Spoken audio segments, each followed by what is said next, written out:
고린도 전서를 같이 나누겠습니다. 2000년 전에 세상 하면은 곧 로마 제국을 가리켰습니다. 로마 제국. 그 로마 제국의 중심이 지중해입니다. 지중해, 오늘날 그리스를 중심으로 해서 그 지중해, 너무나 아름다운 바다죠. 2000년 전에 그 지중해를 중심으로 세상의 모든 권력과 문물이 바다를 통해서 다 교환이 됐어요. 그래서 당시 세계적인 도시, 대도시의 거의 대부분이 다 항구 도시였어요. 대표적인 것이 에베소, 그리고 고린도. 이 고린도 같은 경우에는 아가야 지방, 그리스 지역을 거의 2등분해서 북쪽은 마게도냐, 남쪽은 아가야. 이 아가야 지방의 수도가 바로 고린도입니다. 그리스의 달이라고 불렸죠. 예. 그 아가야 지방의 수도인 고린도에 있는 교회를 향해서 쓴 편지가 고린도 전서, 고린도 후서입니다. 오늘 우리는 고린도 전서를 나누게 됩니다. 저자는 사도 바울입니다. 그리고 발신자는 1장 1절에 나옵니다. 바울과 소스테네, 동역자 소스테네. 그리고 수신자는 고린도 교회의 모든 성도들입니다. 주제는 고린도 교회의 회개, 그리고 연합입니다. 그러면 이 고린도 전서를 바울은 왜 기록했을까? 어떤 동기로 기록을 했을까? 그것은 바울이 2차 전도 여행 때 가장 심혈을 기울여서 개척한 교회가 고린도 교회입니다. 우리가 지난번에 사도행전을 공부했습니다. 사도행전에는 바울이 로마로 잡혀가기까지 4번의 그 전도 여행이 기록이 되어 있습니다. 배를 타고 로마로 포박돼서 잡혀가는 과정을 4번째 4차 선교여행이라고 한다면 4차 선교여행 중에서 1차는 갈라디아 지역, 오늘날의 터키 지역이죠. 터키 중남부 지역, 갈라디아 지역을 중심으로 복음을 전했습니다. 그리고 2차 전도 여행은 바울이 유럽을 중심으로 3년 동안 복음을 전했어요.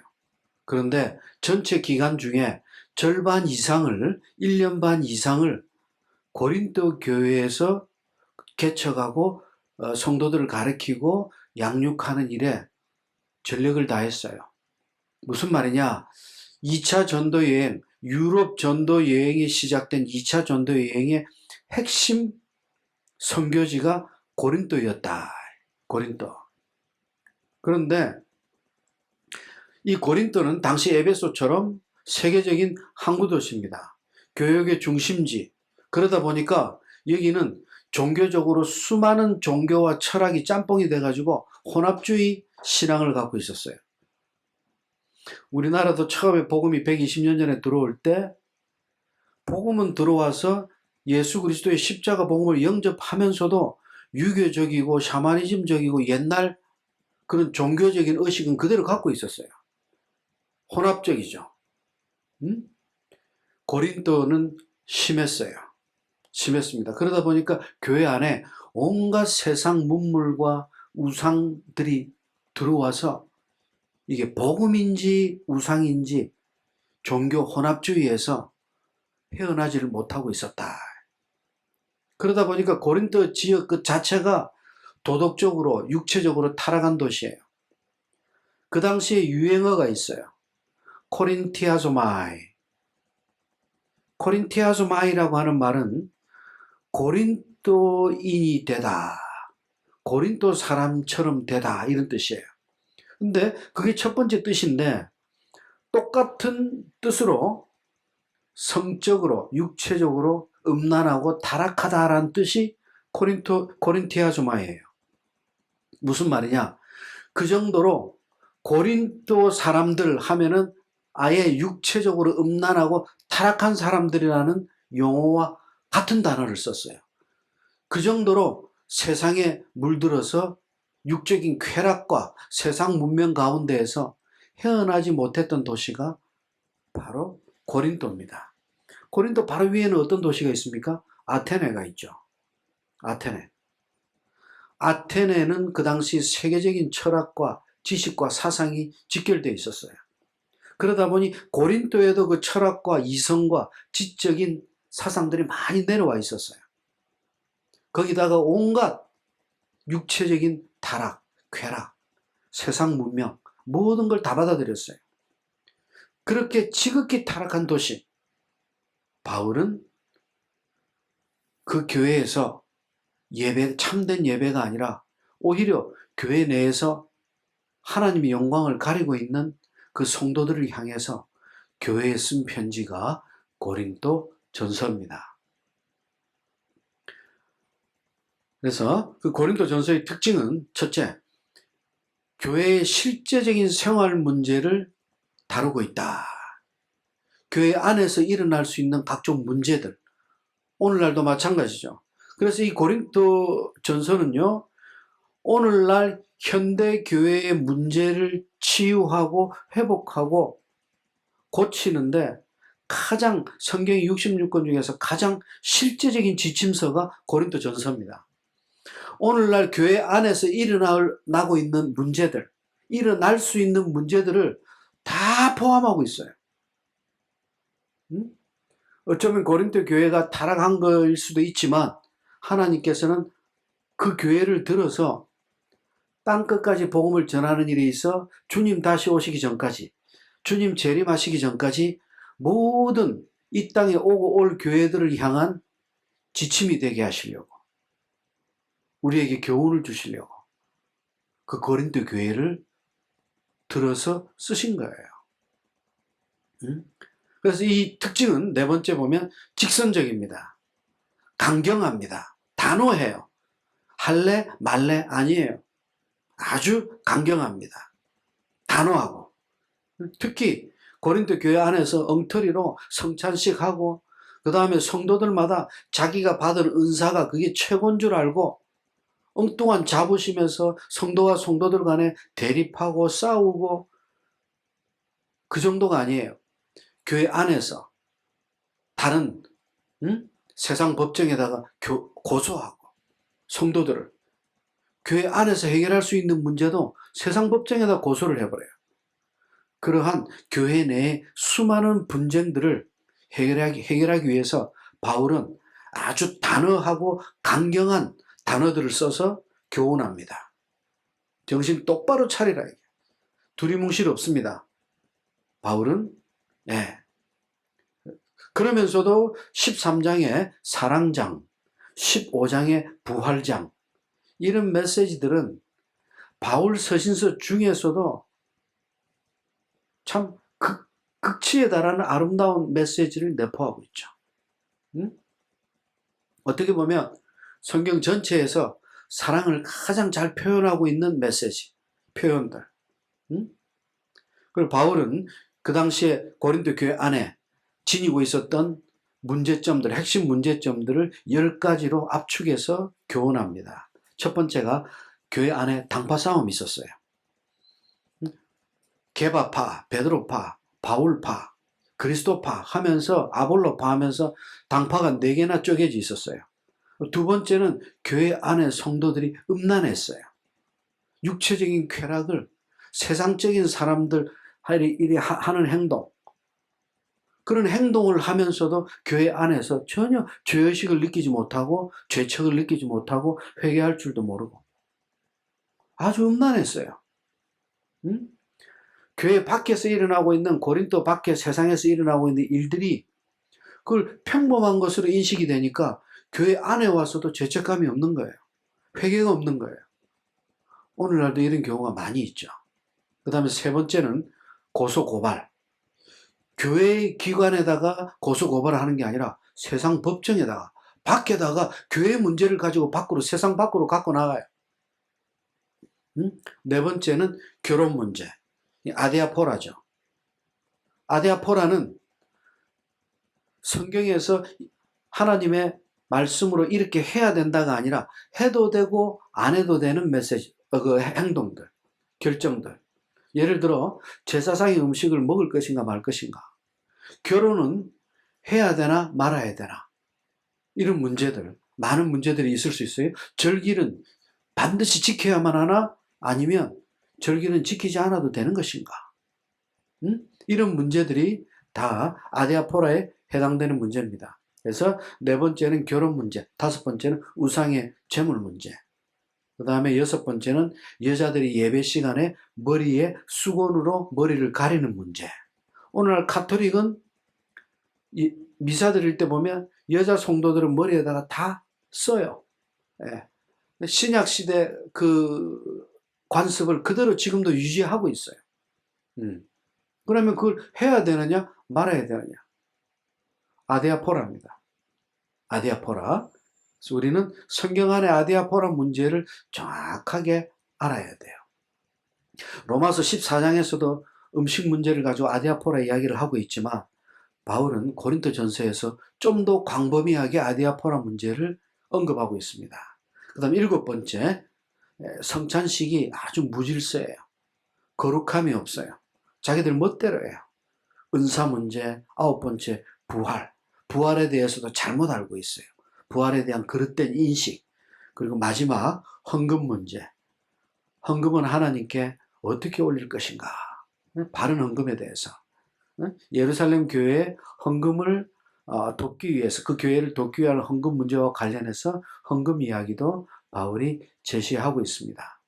자, 이러한 고린도 교회를 향한 이런 수많은 문제점들을 향한 바울의 지침서, 바울의 교훈은 무엇일까? 우리 성경 본문으로 들어갑니다. 다 같이 1장 1절 2절 읽어봅니다. 시작.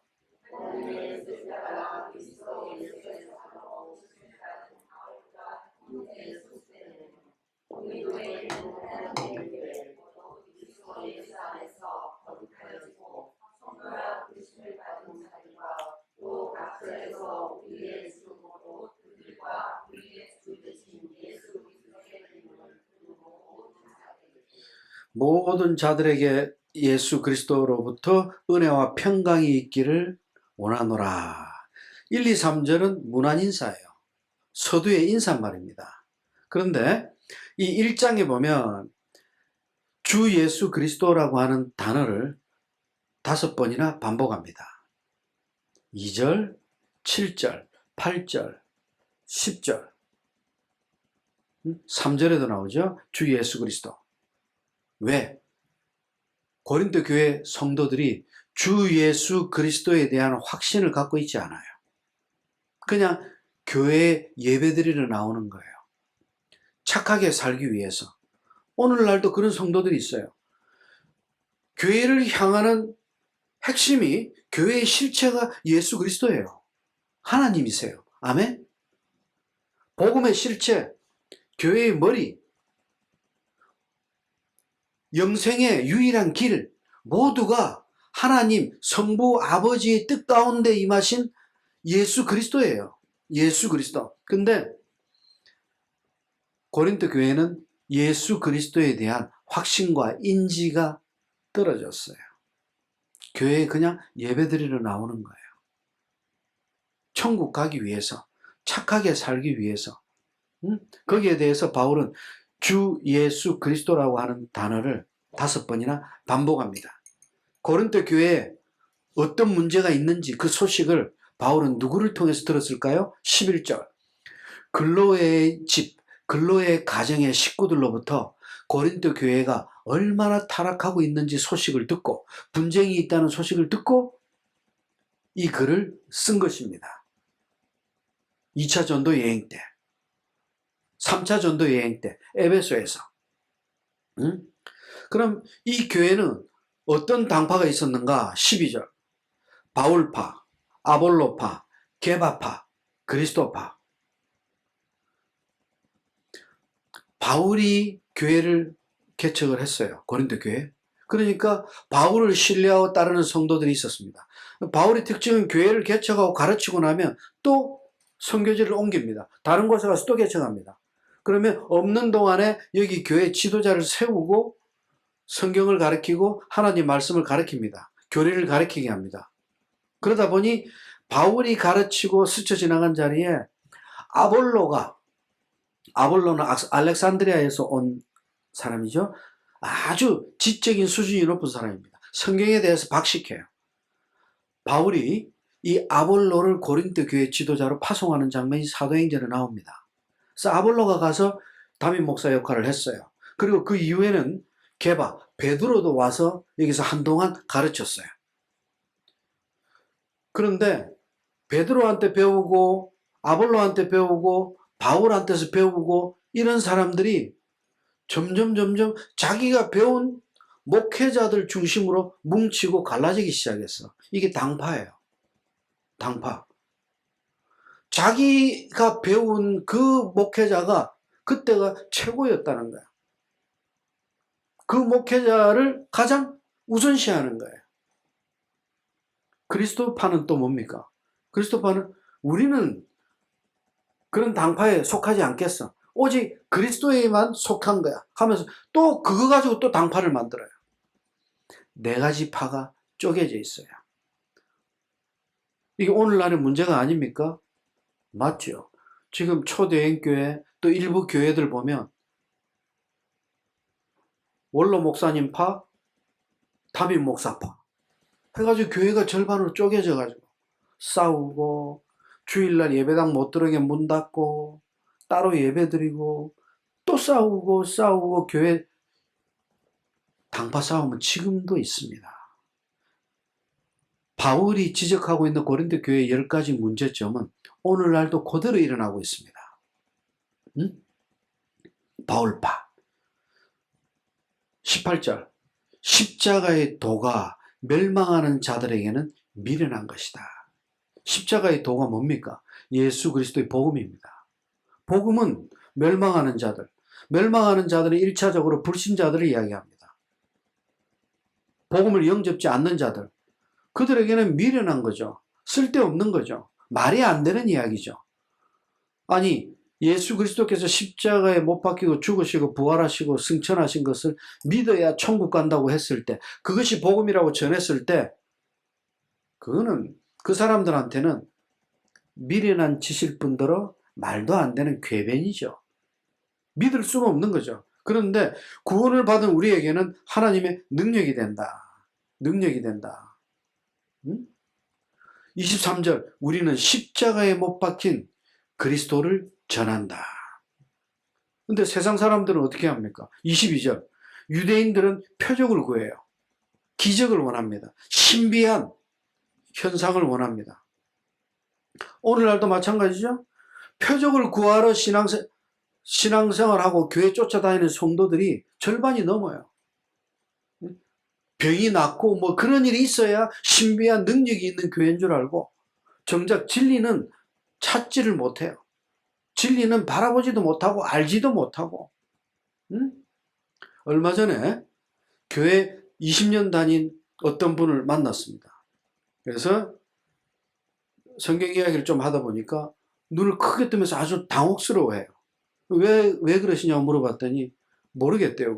무슨 말인지 모르겠대요. 아니, 아브라함 이야기를 하는데, 아브라함, 이삭 이야기를 하는데, 모리아산 이야기를 하는데, 모르겠대요. 20년 다녔다는데. 깜짝 놀랐어요. 뭘 믿은 거예요? 하나님의 말씀을 믿은 게 아니라, 십자가 복음을 중심으로 한 하나님의 말씀에 의지한 것이 아니라, 형식적이고 표적의 예배를 원했던 거예요. 병 고치고 신비한 일이 일어나고 가정에 안 좋은 일들이 좋은 일로 자꾸 바뀌고 이러한 현상들을 성령의 역사로 착각하고 있는 거예요. 안 좋은 일들을 믿음으로 극복하고 이기는 것이 성령의 역사인 줄을 모르고 안 좋은 일이 좋아지기만을 바랄 때까지 기도하는 거예요. 새벽부터 철야까지. 누가 진짜 성령의 역사를 강구하는 자들일까요? 진리 밖에 있는 자들에게는 성령이 없습니다. 진리 밖에 있는 자들은 교회에 나와도 믿는 게 아니에요. 믿음이 아니에요.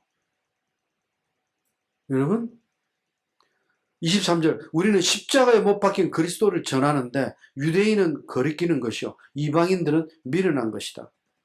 22절에 보면 유대인들은 표적을 구하고 헬라인은 지혜를 찾는다. 이 지혜는 뭡니까? 세상의 지혜. 24절 오직 부르심을 입은 자들, 하나님께 택함 받은 자들에게는 유대인이나 헬라인이나 그리스도는 하나님의 유일하신 능력입니다. 아멘?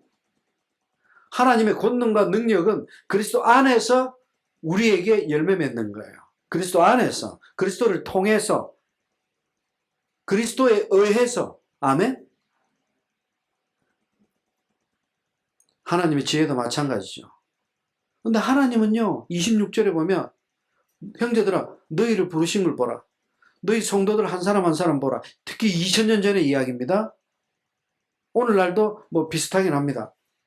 육체를 따라 지혜 있는 자가 많지 않다. 능력 있는 자가 많지 않다. 성도들 중에 문벌 좋은 자, 가문 좋고 학력이 아주 뛰어나고 이런 사람들이 많지 않다. 2000년 전에 대부분이 어떤 사람들이었어요? 교회 나오는 사람들이 27절. 세상에 미련한 사람들. 왜? 세상에 지혜 있는 자들을 부끄럽게 하시려고. 그리고 또 교회 나오는 사람들은 누구였어요? 세상에 약한 사람들. 왜? 세상에 강한 자들을 부끄럽게 하시려고.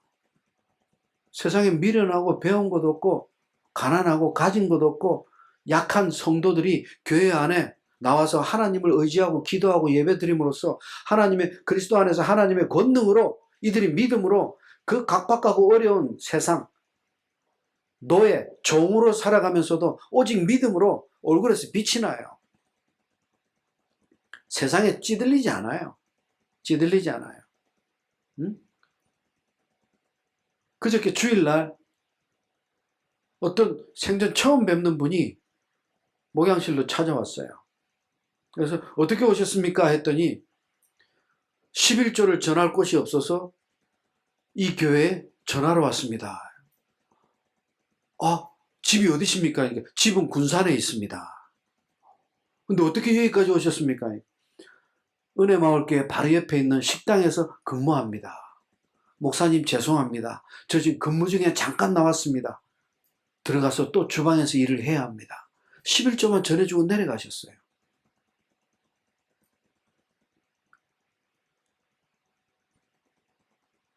그래서 식당에 한번 가봤어요. 가니까 주방 안에서 땀을 뻘뻘 흘리고 일하세요. 뻘뻘 흘리고. 그런데 군산서 올라오셔가지고 여기 취직하셔가지고 처음 받은 사례에 11조를 전할 교회를 찾다가 이쪽으로 오신 거예요. 얼마나 감사한지 몰라요. 11조 금액 자체가 중요한 거 아니에요. 하나님께서 그분을 우리 교회로 왜 보내셨을까? 그리고 주일날에도 예배 드릴 시간이 없어서 주방에서 일해야 하는 그분을 위해서 그렇게 비록 주방에서 땀 흘리고 일하고 있지만 예배 시간에 예배 드리러 갈 수는 없지만 그 마음의 중심이 하나님을 향하고 있는 그분을 위해서 우리 교회가 도울 일이 뭐가 있을까? 이제부터 우리는 기도를 해야 돼요. 이틀 전에 있었던 일이기 때문에. 그래서 우리 은혜마을교회가 앞으로 그분의 신앙, 그분의 믿음을 위해서 동력자가 되기를 축원합니다. 아멘. 네. 그래서 28절 하나님은 세상에 천한 사람들, 멸시받는 사람들, 없는 사람들을 택하사 있는 자들을 폐하려 하시려고. 왜? 29절 이 세상에 그 어떤 육체라도 하나님 앞에서 자랑하지 못하게 하시려고. 전적인 하나님의 능력이요 권능임을 드러내시려고. 그래서 바울은 2장 1절 형제들아 내가 하나님의 말씀을 전할 때 세상에 번지르르한 언변, 말과 지혜의 아름다운 것으로 전한 적은 없다. 세상적인 철학이나 지식이나 화려한 미사오구를 섞어서 성도들 마음을 아름답게 하고 유혹하고 부드럽게 하려고 내가 말 가지고 장난친 적 없다. 왜? 2절 내가 너희 중에 예수 그리스도와 십자가의 그분이 못 박히신 것 외에는 아무것도 알지 않기로 작정했기 때문이다. 하나님이 전해주신 진리만 전하면 자기는 그것으로 끝이다. 세상의 아름다운 예화, 또 진리가 아닌 것들, 아무리 아름답다고 해도 세상적인 그 풍요로운 지혜들은 나는 너희들에게 전한 적은 없다. 오직 예수 그리스도의 십자가 못 박히신 것 외에는 나는 전한 게 없다. 5절, 너희 믿음이 사람의 지혜에 있지 않고 단지 하나님의 능력에 있게 하려고. 아멘. 아멘. 그래서 오늘날 세상의 모든 교회들이 조금 설교의 패턴을 바꿔야 돼요. 너무 예화를 많이 한다든지 세상적인 간증을 많이 설교 시간에 첨부한다든지 꼭 그렇게 안 해도 돼요.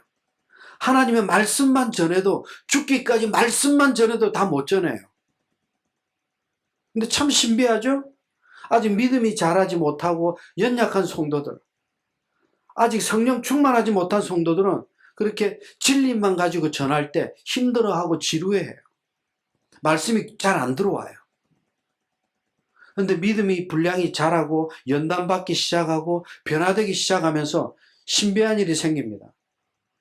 옛날에는 예화나 세상적인 이야기가 재밌게 들리고 예배 시간에 그것만 기억이 남았는데 이상해요. 이제는 그런 이야기가 설교 시간에 나오면 영적으로 무거워져요. 하나님이 진리를 구하고 싶은데, 진리를 붙들고 싶은데 자꾸 세상 이야기 하니까 진리를 사모하는 참 성도들은 힘들어해요. 아무리 아름답고 좋은 간증일지라도 진리가 없고 공허하게, 진리가 없는 메시지는 공허하고 무겁게 들려요. 영적으로 막 지쳐요. 그래서 진리를 사모해서 진리를 막 듣고 싶어하고 막 말씀을 찾아 헤매죠. 여러분, 14절, 육에 속한 사람은 하나님의 성령의 일을 받지 않는다. 여기서 육에 속한 사람은 부시키코스, 불신자를 이야기합니다. 세상 사람들은, 불신자들은 하나님의 성령의 일, 즉 진리를 사모하고 진리를 깨닫고 하는 일을 받을 수가 없어요. 믿지를 못하기 때문에. 15절, 신령한 자는 모든 것을 판단하나 자기는 아무에게도 판단을 받지 아니한다. 모든 것을 판단한다는 게 판단의식으로 비판한다는 뜻이 아니에요. 진리 안에서 모든 것을 우리가 구별한다 이 뜻이에요. 3장 1절, 형제들아 내가 신령한 자들에게 대했던 것처럼 너희 고린도 교회 성도들에게는 그렇게 말할 수가 없었다. 왜?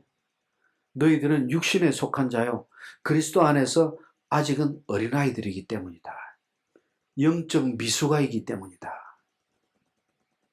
지금 고린도 교회가 하는 행동이나 안에서 일어나고 있는 일들을 보면 이것은 영적 미숙아 수준 이하예요.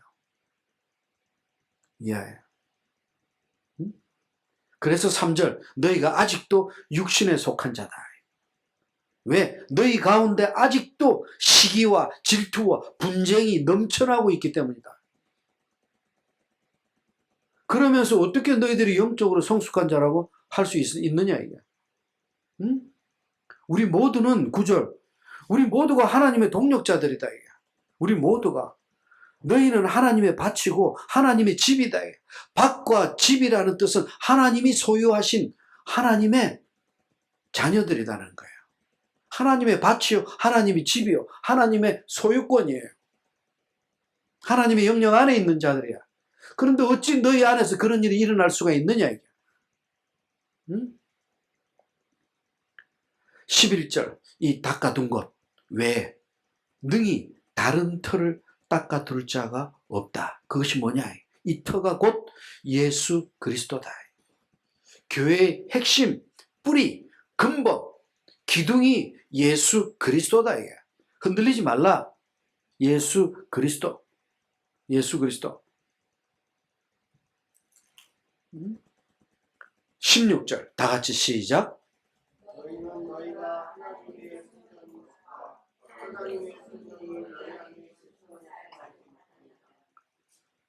이건 뭐 너무 귀중한 메시지죠. 너희가 하나님의 성전인 것과. 여러분, 신약시대 초대교회 당시 성전하면 성전이 곧 예수 그리스도였어요. 아멘? 그런데 지금 바울은 예수 그리스도가 하나님의 성전인데 눈에 보이는 성전, 구약의 예루살렘 성전, 그 다음에 수르바벨 성전, 신약시대 헤롯 성전, 역사상 화려했던 새 성전이 있었어요. 근데 눈에 보이는 성전은 다 무너졌어요. 하나님의 참 성전은 눈에 보이는 것이 아니라 하나님의 참 성전, 예배의 터는 예수 그리스도예요. 교회가 예수 그리스도의 몸된 교회예요. 그런데 바울은 예수 그리스도가 하나님의 성전인 것을, 이 하나님의 성전이 우리래요. 성도들이 하나님의 성전이다. 왜? 성도들은 예수 그리스도의 십자가 복음을 영접함으로 예수 그리스도와 연합해버렸어요. 연합이라고 하는 것은 둘이 하나가 돼서 뗄래야 뗄 수가 없는 거야. 오늘날 부부와 똑같은 거예요. 하나님이 짝지어준 부부는, 이거는 연합된 자기 때문에 부부는 뗄 수가 없는 게, 둘이 연합하여 하나가 됐기 때문에 뗄 수가 없어요. 그리스도에게서 우리를 뗄 수가 없듯이 내 아내로부터, 내 남편으로부터 나를 뗄 수가 없어요. 아멘? 이것이 연합의 특징이에요. 근데 오늘날 교회 안에서도 연합의 특징, 하나님의 그 은혜의 교리를 무시하고 세상 사람들과 똑같이 이혼하고 자살하고, 세상 비율과 교회에서 자살하고 이혼하는 비율이 거의 비슷해요. 지금 우리가 지금 뭔가 잘못 가고 있는 거예요. 잘못 알고 있는 거예요. 정신 똑바로 차리셔야 돼요. 교회가 커지는 게 부흥이 아니에요. 그 교회에서 예배드리는 성도의 구성원들이 한 영혼 한 영혼이 진리 안에서 바르게 믿음 안에서 자라갈 때, 진리 안에서 내가 어떻게 살아야 하고 어떤 향기를 드러내야 하고 내가 하나님의 기쁘신 뜻에 따라 어떻게 하나님의 뜻을 성취해 나가는지, 그 열매 맺는 것이 부흥이에요. 교회 커지는 게 부흥 아니에요. 빈자리 채우는 게 부흥 아니에요. 너희가, 우리 성도들이 하나님의 성전이다. 그리고 하나님의 성령이 그 성전된 몸 안에, 그 거룩한 육신 안에 거하는 것을 알지 못하느냐. 이래도 모르겠느냐 이 뜻이에요. 왜 이것도 모르느냐 이게. 응?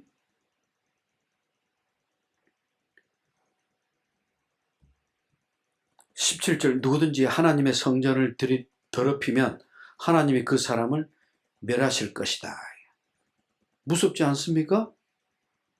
이렇다면 오늘날 우리의 육체를 그렇게 겁없이 쾌락에다가 맡기고 세상에다가 맡기고 살아갈 수가 있어요?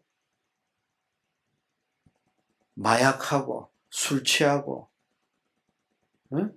교회 앞에서 성도들이 담배 뻐끔뻐끔 피우고, 장로와 집사분들이 만나가지고 식사하는데, 식당에서 식사하는데 술 마시고 담배를 피우고 있어가지고, 설마 교회 성도 아니겠지만 보니까 교회 장로님들 집사님들 모여서 회식하고 있어요. 뭐 교회 아닌데 뭐 밖인데 한잔하지 뭐. 여러분, 술 마시는 것 자체가 죄는 아니에요. 그러나 하나님께 구별된 자, 소명받은 자가 하나님의 소명 안에서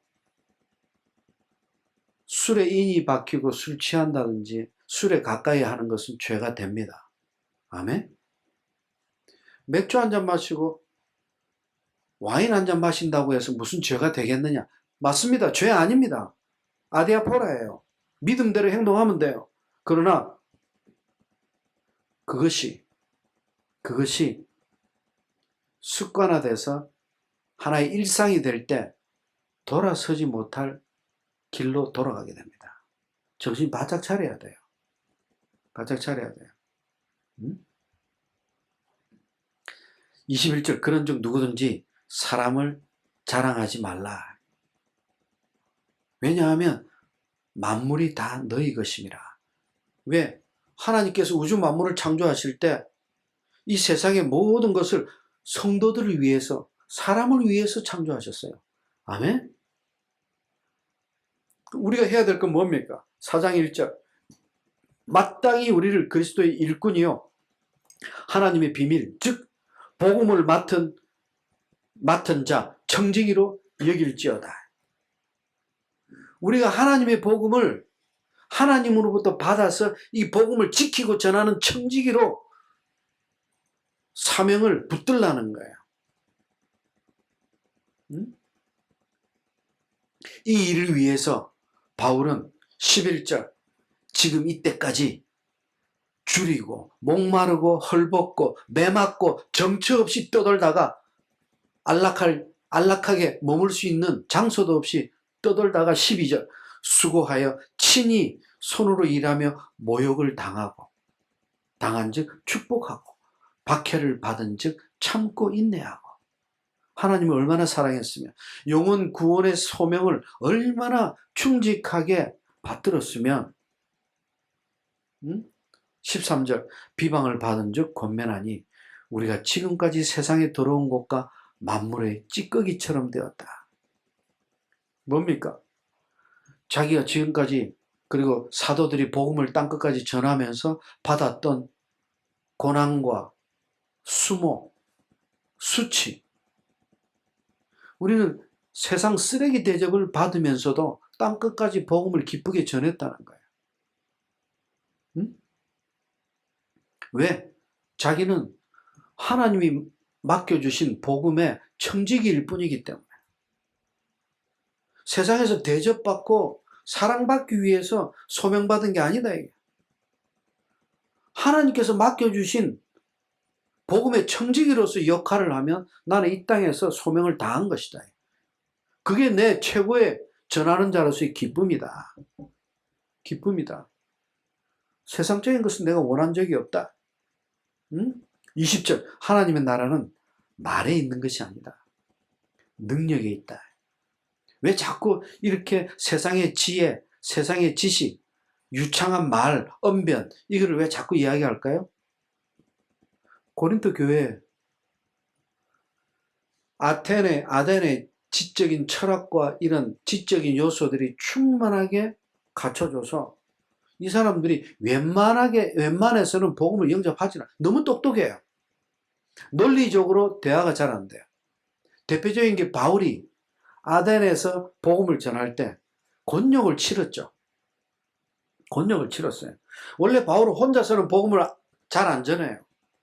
항상 동력자들, 디모데, 또 바나바 이렇게 같이 동력자들하고 같이 가요. 신라.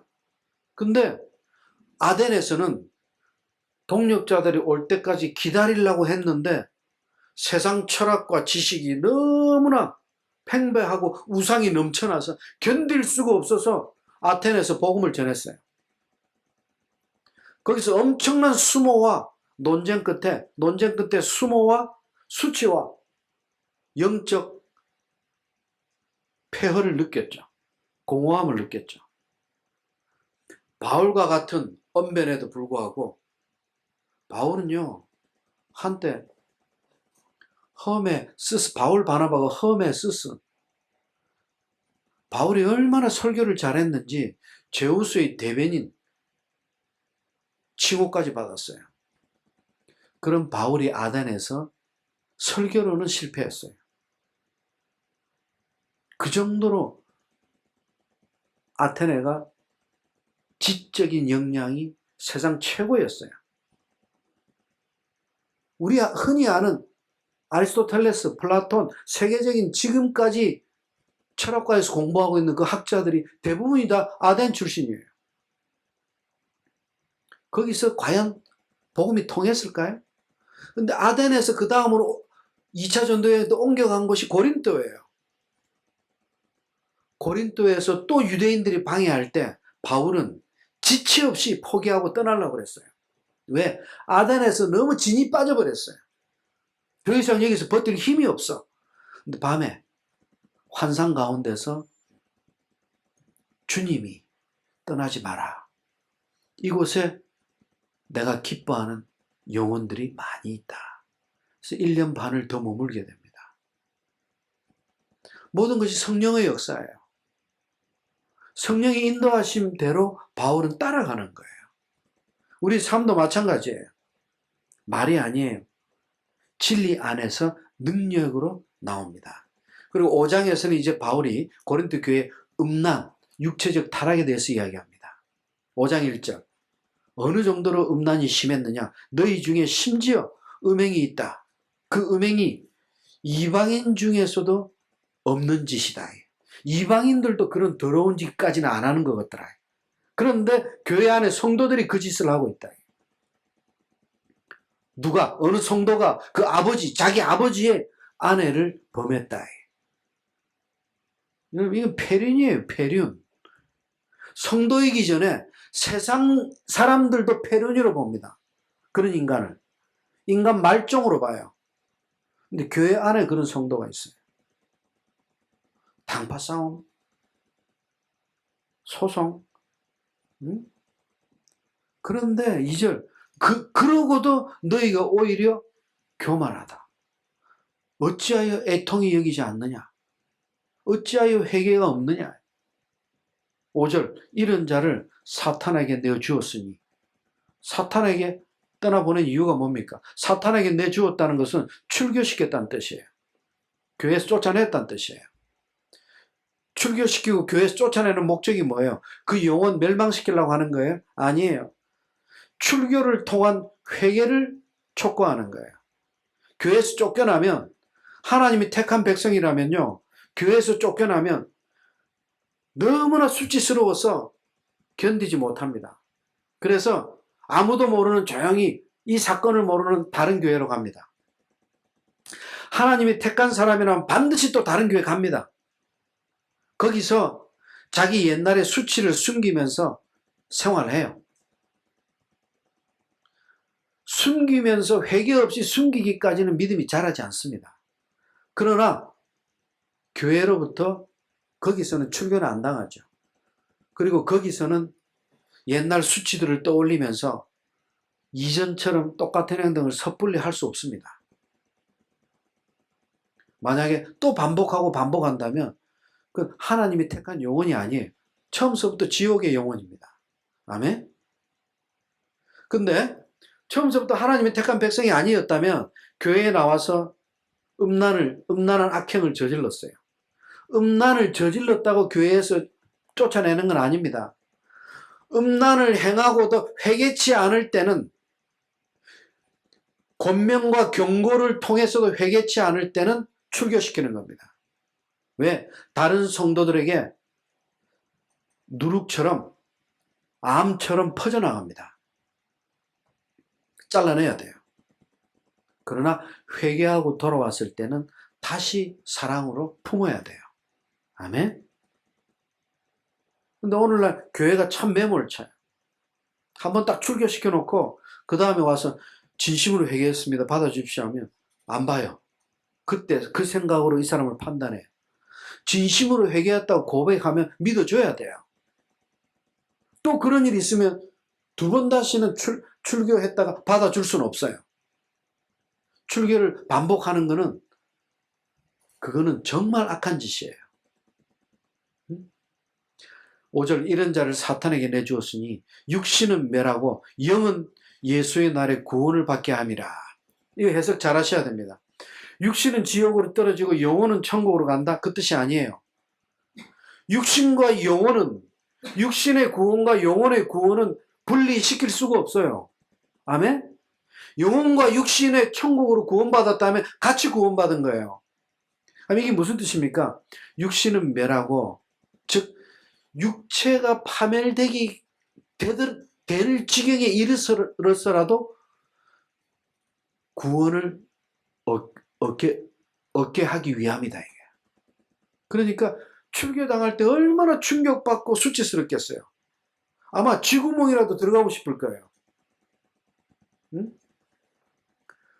그런 마음, 오갈 데 없는 마음을 품게 해서 두 번 다시는 죄를 짓지 않겠다는 구원으로 인도하기 위함이다 이 뜻이에요. 아멘.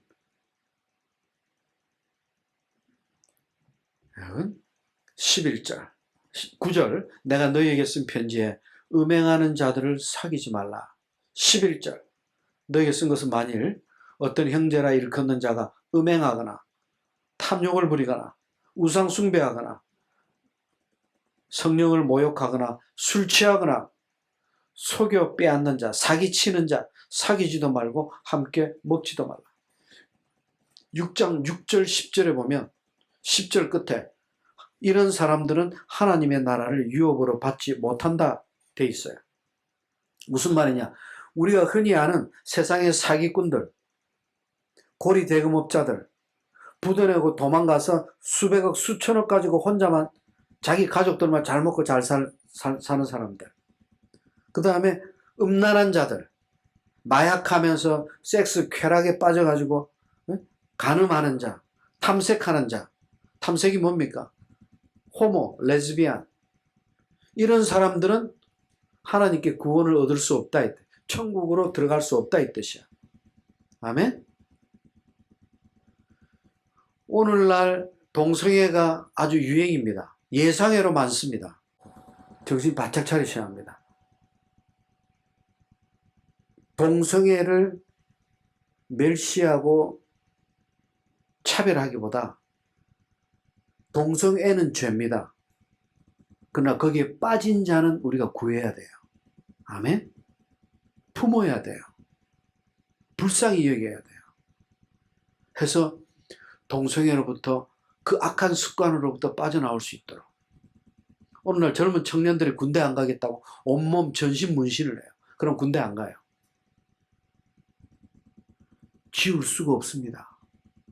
하나님의 성전에다가 뱀을 그리고 음란한 장면들을 그리고 꽃을 그리고 하나님의 성전인 이 거룩한 육신을 완전히 악한 물감으로 멸망시켜버려요.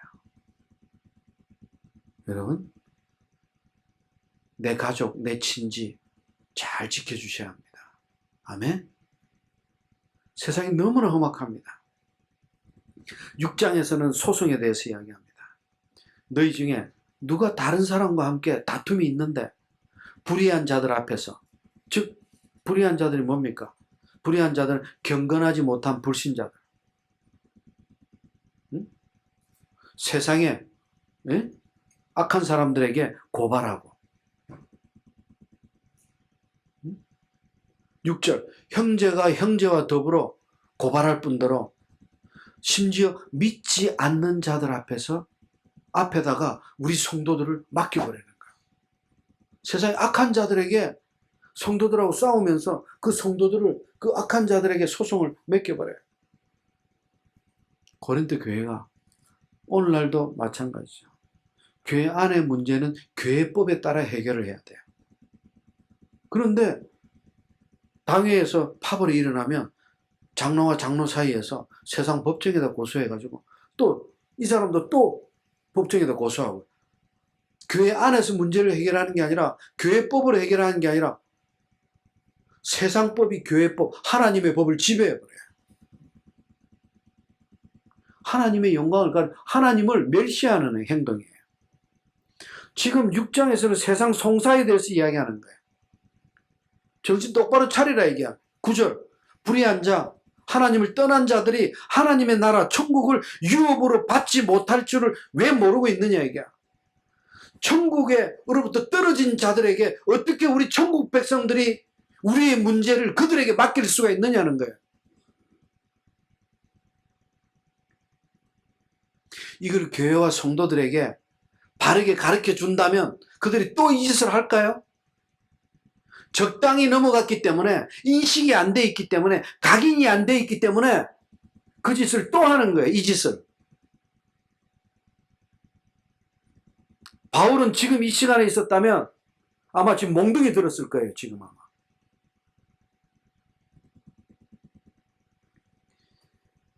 피차 고발하고. 응?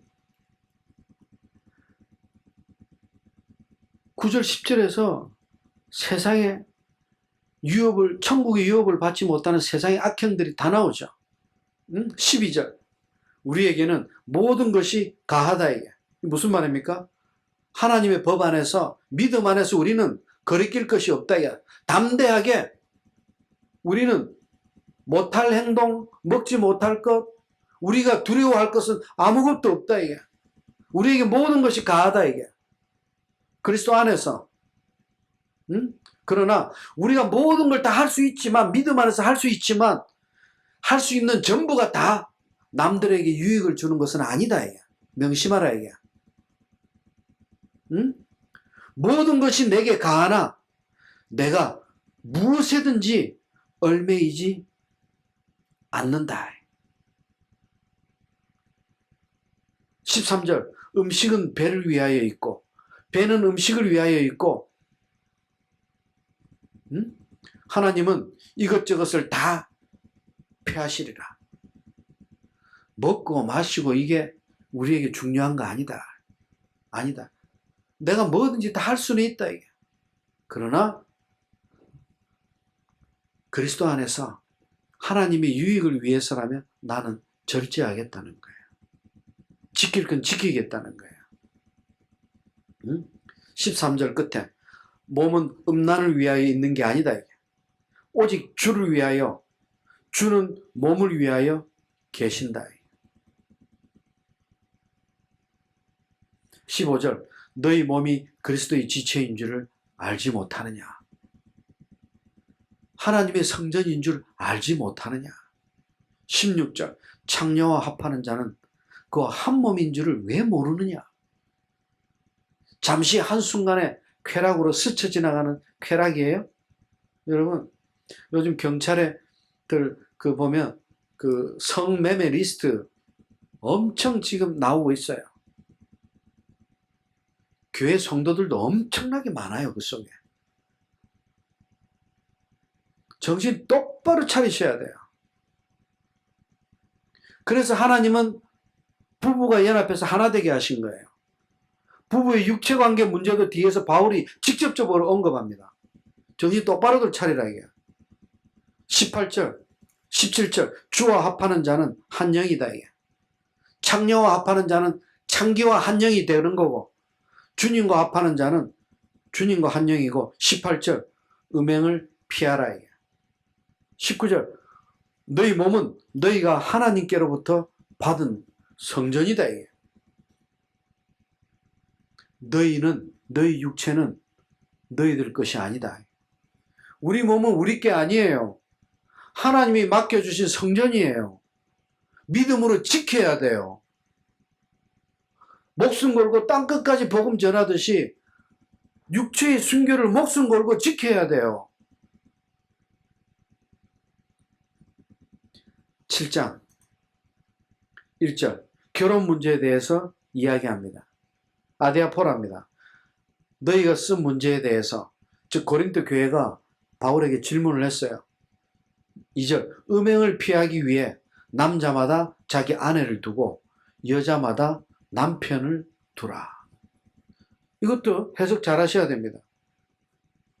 음란을 막기 위해서 마치 결혼하는 것처럼 이야기하고 있어요. 그 뜻은 아니에요. 그 뜻이 아니라 이제 뒤에 연결돼서 나옵니다. 응?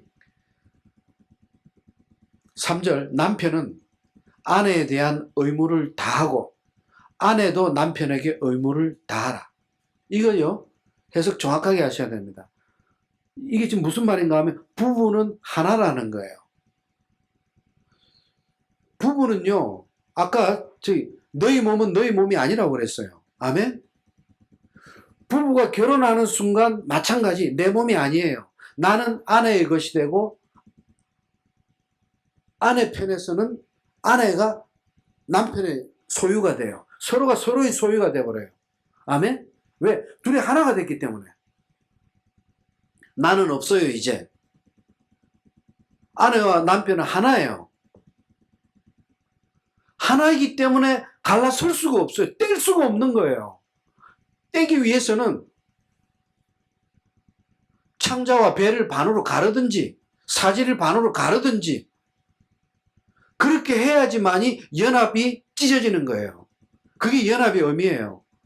연합이란 개념 자체가 하나님께서 뭐라고 그래요? 둘이 연합하여 하나 되라고 그랬어요. 복음을 영접하는 게 뭐예요? 세례가 뭐예요? 그리스도와 하나로 연합하는 거예요. 결혼과 그리스도와 하나 되는 게 같은 이치예요, 연합. 성도들이 그걸 안다면 그렇게 밥 먹듯이 이혼할까요? 밥 먹듯이. 심지어 여러분 4절 아내는 자기 몸을 주장하지 못한다. 무슨 말입니까? 아내는 자기 육체가 이젠 자기 게 아니라는 거예요. 남편이 아내의 육체를 사랑하고 싶고 소유하고 싶을 때 아내는 자기 육체인 양 행동에서 결단해서는 안 된다는 거예요. 지금 그 말이에요. 오직 그 남편이 주장한다고 합니다. 아내의 육체를. 그리고 남편도 그같이 자기 몸을 주장하지 못한다. 부부가 마찬가지예요. 결혼하는 순간 자신은 없어요. 자기는 남편의 소유가 돼요. 소속이 되고 남편도 마찬가지예요. 그리고 두 사람의 육체도 마찬가지예요. 5절 그래서 서로 분방하지 말라. 방을 따로 쓰지 말라. 여러분 오늘날 분방하는 사람이 너무 많아요. 심지어 어떤 사람은 싸웠다고 하루 이틀 분방하는 게 아니라 일주일, 한 달을 방을 따로 써요. 5년 전, 10년 전에 남편이 음란한 출장 가서 음란한 짓을 했어요. 그게 나중에 돌고 돌아서 알게 됐어요. 그때부터 몇 년 동안을 한 침대를 쓰겠다고 자러 들어오면 발로 뻥 차서 거실 가서 자고 쫓아버려요. 몇 년 동안. 왜? 남편만 보면 그 육체가 더럽게 느껴지는 거예요. 자기만을 사랑하는 것이 아니라 또 다른 여자들과 언제 어디서 내가 모를 때 무슨 짓을 할지 모르겠다는 거예요. 불신이 점점 커져가요. 점점 멀어지고 분방이 합리화되고 분방이 당연시돼요. 제 말이 좀 심한 것 같죠? 너무 많습니다. 상상을 초월합니다. 바울이 분방하지 말라 해요. 기도할 틈을 얻기 위해서 합의상 정말 하나님 앞에 간절히 기도할 일이 있다면 분방을 해도 좋다는 거야. 하나님 앞에 기도하기 위한 것은 기도할 수 있도록 그렇게 거룩하게 구별시켜 줘라는 뜻이야. 그러나 얼마 동안은 그렇게 분방을 하되 기도하기 위해서일지라도 분방을 하되 다시 합하라. 둘이 한 침대를 쓰라. 왜? 둘은 하나예요. 떨어질 뗄래야 뗄 수가 없어요. 응? 너희가 절제 못함으로 말미암아 사탄이 너희를 시험치 못하게 하려 함이라. 사탄이 육체를 가지고 우리를 시험하지 못하게 하기 위함입니다. 아멘? 여러분 날마다 아내 팔베개 해주고 한번 자보세요. 저는 팔이 너무 저려가지고 그걸 못하겠더라고요. 막 피가 안 통해요. 그래서 싹 빼요. 팔베개 해준 적이 별로 없던 것 같아. 근데요, 부부가 항상 평생을 한 침대를 쓰다 보면 항상 자기 인식과 아내가 항상 자기 삶 가운데서 함께 있다는 걸 느끼게 될 거예요. 어디 가서 사실 뭐 아름다운 여인이 지나가는데 그 한두 번은 쳐다볼 수는 있겠죠. 근데 그 자체가 음란은 아니에요. 음란을 품은 건 아니기 때문에. 그러나 항상 아내와 분방하지 않고 믿음 안에서 하나된 가정은, 부부는 항상 하나님이 기뻐하시는 부부간의 사랑의 교제를 항상 이룹니다. 아멘. 이를 위해서는 분방은 아주 위험한 행동입니다. 혹시 분방 쓰시는 분들하고 손 한번 들어보세요. 오늘이라도 당장 가서 방 따로 쓰시면 안 됩니다. 아멘. 예, 고개 끄덕끄덕 하시는 몇 분 있었어요. 네. 8절. 내가 결혼하지 않은 자들과 과부들에게 이야기한다. 나처럼 그냥 지내는 것이 좋다. 자기가 혼자 독신으로 살아보니까 바울은 좋다는 거예요. 왜? 자기 생각에는 복음 전파밖에 없어요. 하나님의 일밖에 없어요. 그러니 혼자 지내는 게 너무 감사해. 방해받을 것이 없어. 가족이 없고 자녀가 없기 때문에 마음을 빼앗길 곳이 없어. 하나님만 생각하면 돼. 응? 그러나 9절, 만일 절제할 수 없거든 결혼하라. 아직도 건강한 육체가 있고 건강한 육신이 있기 때문에 가끔 이성이 생각나고 그럴 수 있다 이게. 건강한 육체이기 때문에. 그거는 결혼 정년기가 다가왔다는 징조니까 결혼하라 이게. 결혼하라. 네 몸이 아직 건강하니까 그 건강한 육체가 힘이 있다면 절제를 못한다면 결혼하라 이게. 결혼하라 이게. 응? 그러나 10절 결혼을 이미 한 사람들에게 명령하노니 이 명하는 자는 내가 아니요 주님이다. 여자는 남자에게서 갈라서지 말고, 그리고 만일 갈라섰으면 그대로 지내든지 재혼하지 말든지 다시 그 남편과 결합하든지 하라. 이미 결혼한 사람들에게는 주님의 명령이라고 이야기합니다. 갈라서지 말라는 거예요. 다시 합치라는 거예요. 믿음 안에서. 응? 근데 12절 그 나머지 사람들, 이것은 주의 명령이 아니다. 자, 12절 세 번째 절. 믿지 않는 불신자 아내가 있어요. 근데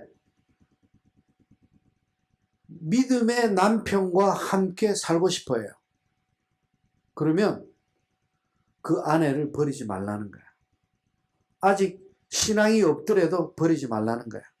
13절 거꾸로 믿지 않는 남편이 있을 때 그 남편이 아내를 진심으로 사랑한다면 버리지 말라는 거야. 왜?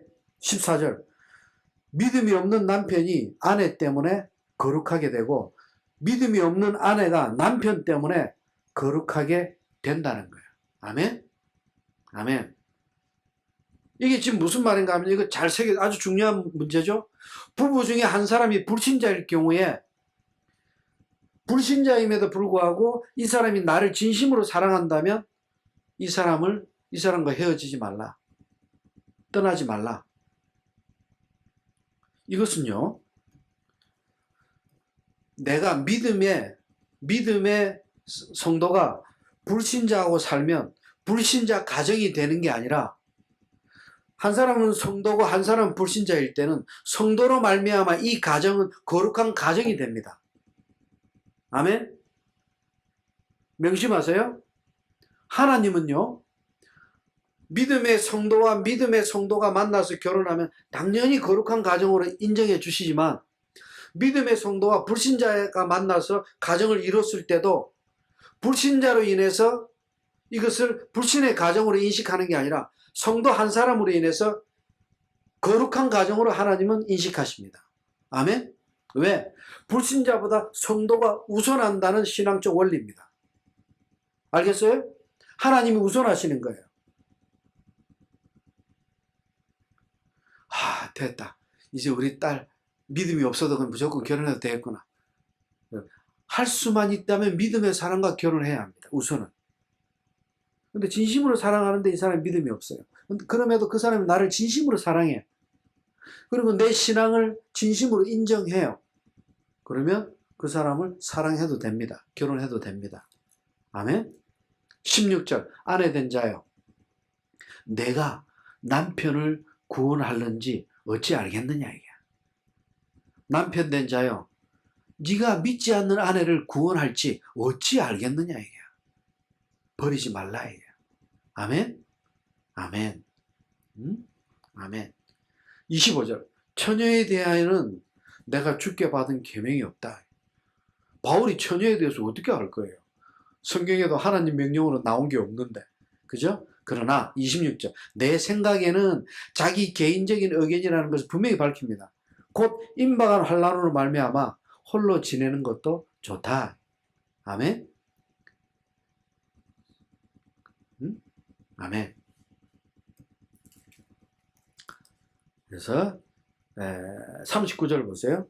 아내는 남편이 살아있는 동안에는 매여 있다. 로마서에도 나왔죠. 부부가 결혼하게 되면 그 가정의 머리는 남편에게 있습니다. 아멘. 그건 창조의 원리예요. 하나님께서 남자를 먼저 창조하셨기 때문에. 아멘. 그리고 남자 안에 한 갈비뼈를 통해서 여자를 창조했기 때문에 이 남자로부터 나온 여자가 다시 남자 안으로 들어갈 때 둘이 하나가 되는 거예요. 결혼의 원리예요. 창조의 원리예요. 참 신비해요. 응? 그런데 둘이 결혼해서 살다 보면 남편의 주권에 따라가게 돼 있는데 39절 남편이 죽으면 자유롭게 된다. 그죠? 남편이 죽게 되면 자기가 뜻대로 또 시집갈 수 있어요. 그러나 재혼할 때는 주 안에서만 할 것이다. 무슨 말입니까? 초혼 때는 불신자도 가능하다고 그랬어요. 근데 재혼 때는 반드시 믿음의 사랑과 하라는 거예요. 아멘? 참 너무나 실제적인 걸 우리에게 교훈하고 있어요. 우리가 자녀들을 어떻게 키우고 결혼 개념을 어떻게 가져야 되고 우리도 앞으로 이 부부관계를 어떻게 유지해 나가야 될지 분명한 선을 그어주고 있어요. 명확해요. 8장에서는 이제 우상의 제물에 대해서 이야기합니다. 이것은 로마서 14장에서도 이야기했어요. 아데아포라예요. 믿음의 분량에 따라 결정을 하면 돼요. 1절 우상의 제물에 대해서는 우리가 이미 다 알고 있는 줄 알지만 지식은 교만하게 하며 사랑은 덕을 세운다.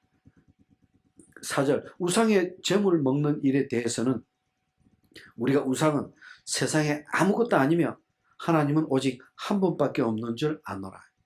우상의 제물을 먹느냐 마느냐 이거 아무 문제도 될 이유가 없다는 뜻이에요. 네? 8절 음식은 우리를 하나님 앞에 내세우지 못한다. 먹고 마시는 건 아무 의미가 없다. 우리 먹지 않아도 부족함이 없고 먹어도 풍성함이 없다. 아데아포라예요. 그러므로 9절 너희 자유함이 너희 믿음의 담대함이 약한 자들에게 거치지 않게 조심하라. 믿음이 연약한 성도들 상처받게 하지 말라. 아멘? 만약에 상처받게 한다면 13절 나는 영원히 고기를 먹지 않는 걸 택하겠다. 한 성도의 영혼을 아프게 하느니 난 영원히 차라리 고기를 안 먹고 그 성도를 시험 들지 않게 하겠다. 그 성도에게 믿음이 연약한 성도에게 아프게 하지 않겠다. 그 정도로 믿음이 연약한 자를 배려해라는 뜻이에요. 아멘? 아멘.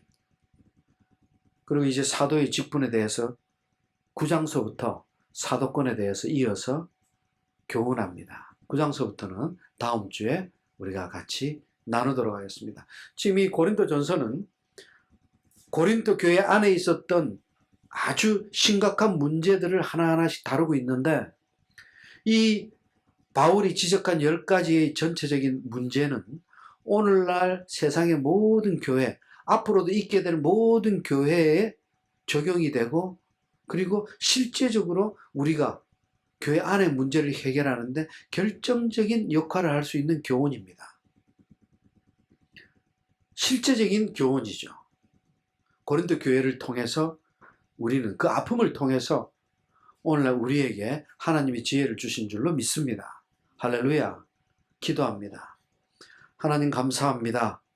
이제 고린도 교회를 통해서 우리 교회의 문제, 나 자신의 신앙 문제를 돌아보게 됩니다.